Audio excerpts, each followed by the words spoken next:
So how do you actually correctly copy competitors, right? You don't want to just copy and paste whatever they do and hope for the best because I've tried that and it doesn't really work out as good as you might think it does, right? And you want to be like a fucking killer, right? You don't want to just copy everybody else's homework. You want to be a killer and be able to be that nerd who always scores A's, A pluses in any subject, in any industry that you advertise. You want to be the one that kills, right? That rips the ads, that has like ads that are so good, they just freaking rip through the competition. So, how exactly do you create ads like that? But still take inspiration in a correct way from your competitors? Well, I'll teach you in the next 5 minutes. So, specifically, what are we looking here for, right? Advertising is all about understanding of visual design and how to grab attention, but also consumer psychology and what actually works and resonates with the consumer the most in a specific industry and for a specific demographic, right? So let's take into account the just an example, motor vehicle accidents. So those are lawyers trying to get people who've been in a car accident, and typically when they represent them, they do not do any upfront costs, right? They take a 30% commission after they've closed the case successfully. And typically the cases go into the six figures, so they make a lot of money, right? Because if it's $100,000 refund, which is just middle range refund, they get $30,000 in pure profit, so to say. And those refunds can get issued out in 1, 2, 3, 4 weeks, right? So quite quickly. But the consumer in this segment, right? They're kind of, you got to understand the consumer. They're kind of retarded. They're stupid because they do not know that they could get money by basically being in a car accident and covering some of their medical costs, right? They do not know that. That's why they see an advertisement on social media, like on Facebook, and they get like surprised. Oh, I'm interested. They click on it, and then that's basically the lead gen company providing the ads, right? They type in a few questions and they get qualified, all right, and then the qualified leads are sent directly to the law firms, which are the lead buyers. An MVA, for instance, they go up to like 350 bucks per lead, right? Per qualified lead, and you generate them for less, like at a 50% margin, like 150 bucks in very good cases. So that's why media buying is the most important skill in pay per lead. And how you want to do it, right, is you want to understand the consumer psychology, kind of like what kind of consumers are you dealing with here and why do they want this thing, right? And then you can kind of also go into the technicalities of the ad, because in MVA, for instance, you have very aggressive ad frameworks, right, where people just put in, they basically, there's this one ad where they basically put a woman who's crying because of her college application, right? She got into Harvard or some shit, and they put a text where they said, "Hey, right, you got $100,000 for your basically for your accident, and you can cover your medical bills and whatever." So that really like shocks people, right? Because they do not see something like that, and when that pops up, they get like curious. They click on the ad, they fill in some questions, and boom, they become a lead, and the lawyer calls them directly, right? So you gotta understand the consumer psychology and also what kind of demographics you're working with, because advertising is, you're showing stuff to people, right?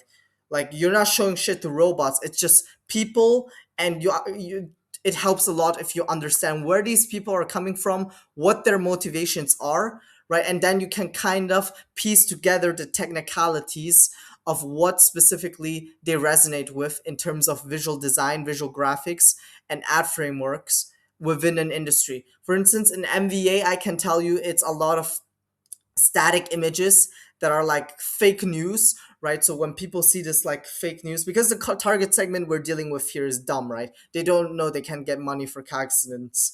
So they look at this fake news, oh my God, 30 spots for compensation program that allows me to get up to six figures, in compensation. Amazing. I need to click on that. So yeah, you're dealing with this kind of target segment. That's why these kind of static images of fake news ad that kind of look organic but are obviously paid social. So yeah, they kind of work very well. Or these aggressive ads where in the first 3 seconds they see this gigantic, truck hitting hitting another truck and boom, explosion, like a viral, taken out of some viral Instagram reel, right? So they kind of put it into the advertisement to get the hook in for a really good reason, because if you spent $1 on ads, 80 cents of that goes to specifically the hook, right? Because the average view time of most ads are like 4 seconds, 3 seconds. So that's super important. And how you do that is, I recommend just go inside, go into the whole ad library within an industry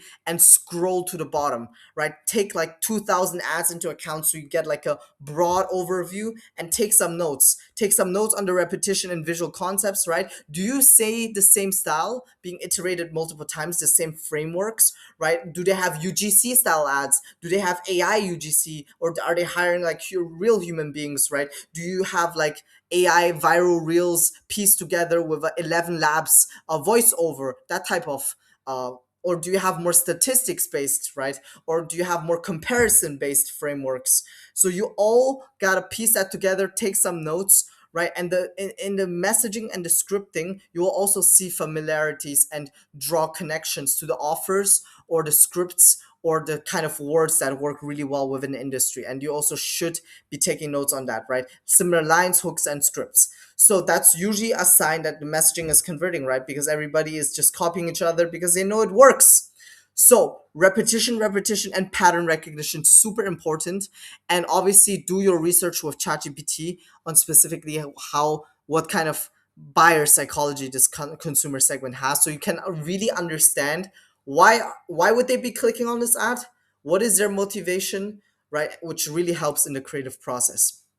Now, what tools do you have to use? Obviously internet meta for to access meta ads library, but also use get hooked, GetHooked.com. Get hooked. It allows you to basically save all the advertisement and download them, right?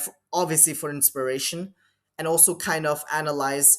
What I really liked about this is they have like a star rating system for all advertisements. So they raise all advertisements from 1 to 5, 5 being the strongest type of advertisement. And I think they have some sort of system where they rank it between how long an ad has been running and how much visibility it has. It's quite nice. It's super, super good.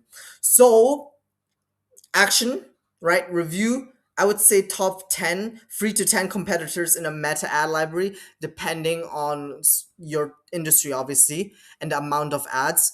And then scroll through like 2,000 ads, get a basic idea. Take 5, 6 hours to do it because you're going to get such a deep understanding of the target segment, right? And also shortlist 2 free winning angles for testing. So please go ahead and do that if you want to be a killer in a specific industry. And I'll see you on the next video.